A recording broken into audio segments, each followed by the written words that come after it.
சிரிக்கணும்னா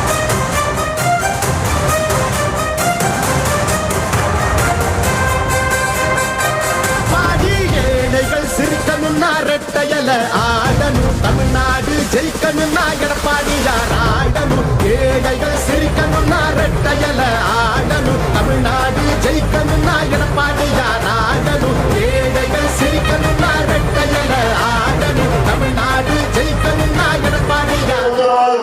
எடப்பாடியார் தமிழ்நாட்டில் முதலமைச்சராக வந்தால்தான்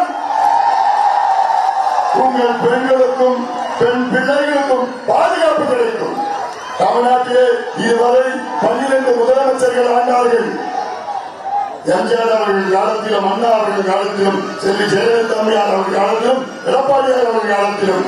ஆனால் ஒரு குழந்தை கூட கெடுத்து கொலை செய்ய அந்த தங்கத்தோட மனசுதான், சுயநலமில்லாத மக்களாட்சி அரசுதான், நேர்மையான இந்த அரசியலே புதுசுதான். தொத்து நோய் தடுத்து, கவிதைய மீட்டெடுத்து, செத்த பயிர் வளர்த்து, இளையேத்தம் அதை தடுத்து, அம்மாவை போல வந்து அரவணைச்சார் உறவாடி.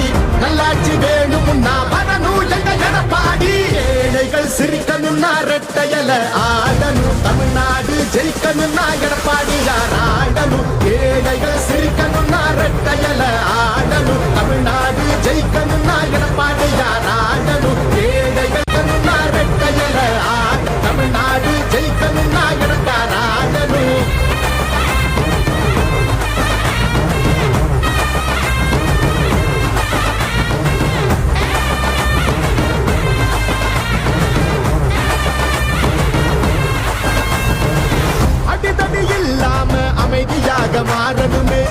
சேலம் மாவட்டம் எடப்பாடி தொகுதியில் அதிமுக பொதுச் செயலாளர் எடப்பாடி பழனிசாமியும் பாமக தலைவர் அன்புமணி ராமதாசும் இணைந்து தேர்தல் பரப்புரையில் ஈடுபட்டு வருகிறார்கள். இந்த நேரலையை தொடர்ந்து பார்க்கலாம். கட்சியினுடைய தலைவர், மதிப்புக்கும் மரியாதைக்கும் போற்றதற்குரிய முன்னாள் மத்திய அமைச்சர், நாடாளுமன்ற மரியாதைக்குரிய சகோதரர் அன்புமணி ராமதாஸ் அவர்கள் இப்பொழுது உரையாற்றுவார்.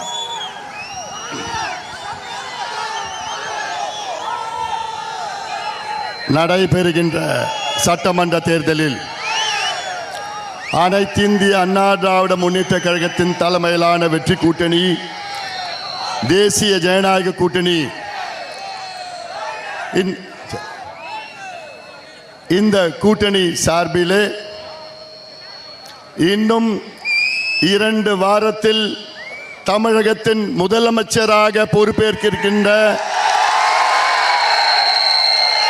மரியாதைக்குரிய முன்னாள் முதலமைச்சர், 2 வாரத்தில் மீண்டும் முதலமைச்சராக வர இருக்கின்ற இந்த எடப்பாடி சட்டமன்ற தொகுதியின் வெற்றி வேட்பாளர் மாண்புமிகு மரியாதைக்குரிய திரு எடப்பாடியார் அவர்களே, இங்கே வருகை தந்திருக்கின்ற அனைத்து கூட்டணி கட்சியின் நிர்வாகிகளே, என் உயிருடன் மேலான அன்பு பாட்டாளி சொந்தங்களே,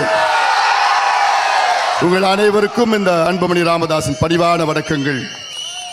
வருகின்ற தேர்தலில் எடப்பாடி தொகுதியில் போட்டியிடுகின்ற நம்முடைய எடப்பாடியார் அவர்களை நீங்கள் எல்லோரும் இரட்டை இலை சின்னத்தில் வாக்களித்து தமிழ்நாட்டிலே அதிக வாக்குகள் வித்தியாசத்திலே இந்த தொகுதியில் அவர் வெற்றி பெற வேண்டும்.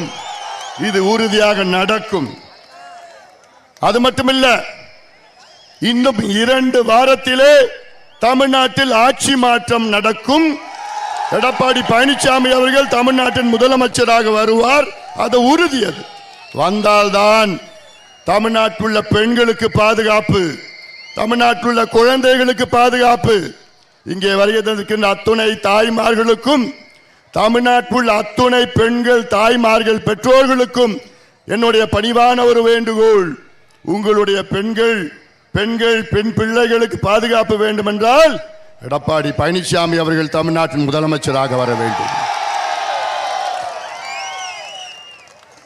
கடந்த மாதம் கிருஷ்ணகிரி மாவட்டத்தில் 2.5 வயது குழந்தையை கெடுத்து கொலை செய்த ஒரு காட்சியை நாம் பார்த்தோம். கடந்த மாதம் மதுராந்தகம் அருகிலே 14 வயது ஒரு குழந்தையை 2 மனித மிருகம் போதையிலே கெடுத்து விட்டு ஓடிவிட்டார்கள். கடந்த மாதம் தூத்துக்குடி மாவட்டத்தில் விளாத்திக்குளத்திலே 12வது படிக்கின்ற ஒரு பெண்ணை கெடுத்து கொலை செய்த காட்சியை நாம் பார்த்தோம். 4 மாதத்திற்கு முன்பு கும்மிடிப்பூண்டி அருகிலே 8 வயது குழந்தையை ஒரு மனித மிருகம் போதையிலே கெடுத்து ஓடிவிட்ட காட்சியை நாம் பார்த்தோம். அன்றாடம் தமிழ்நாட்டிலே இது போன்ற காட்சிகள் வந்து கொண்டிருக்கின்றன. இதையெல்லாம் மாற வேண்டும். ஏமா நாளைக்கு நம்ம குழந்தைக்கு இது நடக்காது என்ன உத்தரவாதம்? உங்க பேத்திக்கு உங்க பெண்ணுக்கு இது நடக்காது என்ன உத்தரவாதம்? ஒரே உத்தரவாதம், ஒரே உத்தரவாதம். எடப்பாடியார் தமிழ்நாட்டின் முதலமைச்சராக வந்தால்தான் உங்கள் பெண்களுக்கும் பெண் பிள்ளைகளுக்கும் பாதுகாப்பு கிடைக்கும். தமிழ்நாட்டிலே இதுவரை 12 முதலமைச்சர்கள் ஆண்டார்கள். எம்ஜிஆர் அவர்கள் காலத்திலும், அண்ணா அவர்கள் காலத்திலும், செல்வி ஜெயலலிதா அம்மையார் அவர்கள் காலத்திலும், எடப்பாடியார் அவர்கள் காலத்திலும். ஆனால் ஒரு குழந்தை கூட கெடுத்து கொலை செய்த சம்பவம் இதுவரைக்கும் நம்ம கேட்டதே கிடையாது.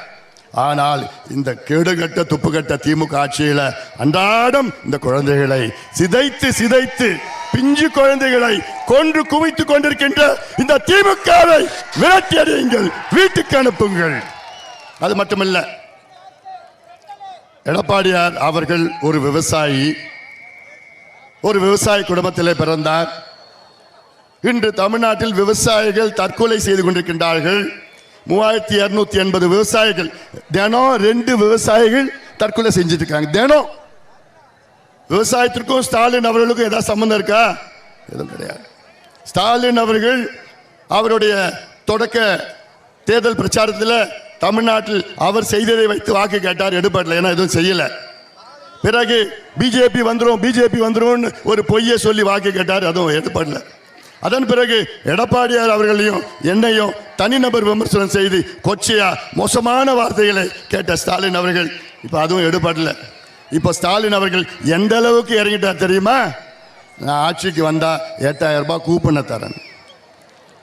அதாவது இவ்வளோ தரங்கெட்ட ஒரு தேர்தல் பிரச்சாரம். இதெல்லாம் நீங்கள் சிந்திக்க வேண்டும் தமிழக மக்களே.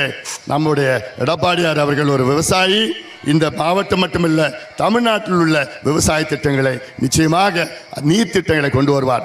இன்னொன்று நான் சொல்றேன், தமிழ்நாட்டில் கடந்த 5 ஆண்டு காலத்தில் ஒரே ஒரு நீர் திட்டம் கூட ஸ்டாலின் அவர்கள் கொண்டு வரவில்லை. எடப்பாடி பழனிசாமி அவர்கள் கடந்த ஆட்சி காலத்தில் சேலம் மேட்டூர் உபரிநீர் திட்டம், அத்திக்கடவு அவிநாசி திட்டம், காவேரி குண்டார் திட்டம், எண்ணேகோல் புதூர் தும்பலள்ளி திட்டம், இப்படி எத்தனையோ திட்டங்களை கொண்டு வந்தார். ஸ்டாலின் அவர்கள் கடந்த ஆட்சி காலத்தில் ஒரு மருத்துவ கல்லூரி கூட தொடங்கல தமிழ்நாட்டில். ஆனால் எடப்பாடி பழனிசாமி அவர்கள் கடந்த ஆட்சி காலத்தில் 11 மருத்துவ கல்லூரிகளை தமிழ்நாட்டுக்கு கொண்டு வந்தார். கடந்த 5 ஆண்டு காலத்தில் ஸ்டாலின் அவர்கள் ஒரு எம்பிபிஎஸ் திட்டத்தை கூட புதுசா உருவாக்கல. ஒரு மின்சார திட்டம் கூட ஸ்டாலின் அவர்கள் கடந்த 5 ஆண்டு காலத்தில் கொண்டு வரல. ஒரு பள்ளிக்கூடத்தை கூட புதுசா தொடங்கல ஸ்டாலின் அவர்கள். ஆனால் எடப்பாடியார் அவர்கள் கடந்த ஆட்சி காலத்தில் கிட்டத்தட்ட 3000 பள்ளிக்கூடங்களை தொடங்கினார், 280 கல்லூரிகளை தொடங்கினார். ஆக இதையெல்லாம் ஸ்டாலின் அவர்கள் சொன்னார், நாங்கள் ஆட்சிக்கு வந்தா 100 நாள் திட்டத்தை 150 நாளா உயர்த்துவோம் சொன்னார். எவ்வளவு நாள் நடக்குது? இன்னைக்கு 12 நாள் கிடைச்சிருக்கு. 12 நாள். அதனால தான் நான் சொல்றேன், ஒரு விவசாயிய தமிழ்நாட்டின் முதலமைச்சராக நீங்கள் ஆக்க வேண்டும். எடப்பாடியார் அவர்கள் இன்னும் 2 வாரம், மே மாசம் 4ஆம் தேதி ரிசல்ட், மே மாசம் 5ஆம் தேதி பதவி ஏற்கிறார், முதலமைச்சராக பதவி ஏற்க போறார். இன்னும் 2 வாரம் தான் பதவியேற்று விவசாயிகளுக்கு நான் நெல் ஒரு குவிண்டாலுக்கு 3500 ரூபாய் கொடுப்பேன்னு சொல்லிட்டு இருக்கிறார். இப்ப ஸ்டாலின் சொல்றாரு, நெல் நாங்க ஒரு குவிண்டாலுக்கு 2500 ரூபாய் கொடுக்கிறோம் ஸ்டாலின் சொல்றார். அவர் கொடுக்கலாமா? 2500 ரூபாயில மத்திய அரசு, மோடி அரசு 2369 ரூபாய் மத்திய அரசு கொடுக்குது. ஸ்டாலின் அவர்கள் வெறும் 131 ரூபாய் தான் ஊக்கத்தொகை கொடுத்துட்டு இருக்கிறார். அதெல்லாம் நீங்கள் சிந்திங்கள். ஒரே குடும்பம் தான், ஒரே குடும்பம் தான் திமுக குடும்பம், ஒரே குடும்பம் தான். இன்னொன்னு நான் சொல்றேன், இங்க வந்திருக்கின்ற என் பாட்டாளி சொந்தங்களுக்கு நான் சொல்றேன்,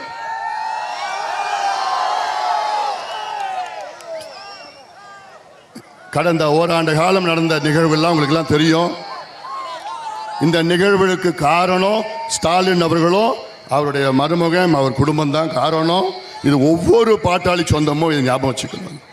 ஏன்னா இதெல்லாம் அவ்வளோ ஏதோ நம்மளை பலவீனப்படுத்தணும், பிரச்சனை உருவாக்கணும், இந்த கூட்டணிக்கு பலவீனப்படுத்தணும் அந்த எண்ணத்தில் தான் எதுவும் எடுபட போகிறது கிடையாது. உறுதியாக நம் கூட்டணி தமிழ்நாட்டில் மிகப்பெரிய வெற்றியை பெற இருக்கிறது. இங்கே எனக்கு ஒரு வேண்டுகோள், இங்கே எடப்பாடியார் அவர்கள் கடந்த ஆட்சி காலத்தில் சேலம் மேட்டூர் உபரிநீர் திட்டத்தை கொண்டு வந்தார். இது எங்களுடைய 30 ஆண்டு கால கனவை நிறைவேற்றியிருக்கின்றார் எடப்பாடி பழனிசாமி அவர்கள்.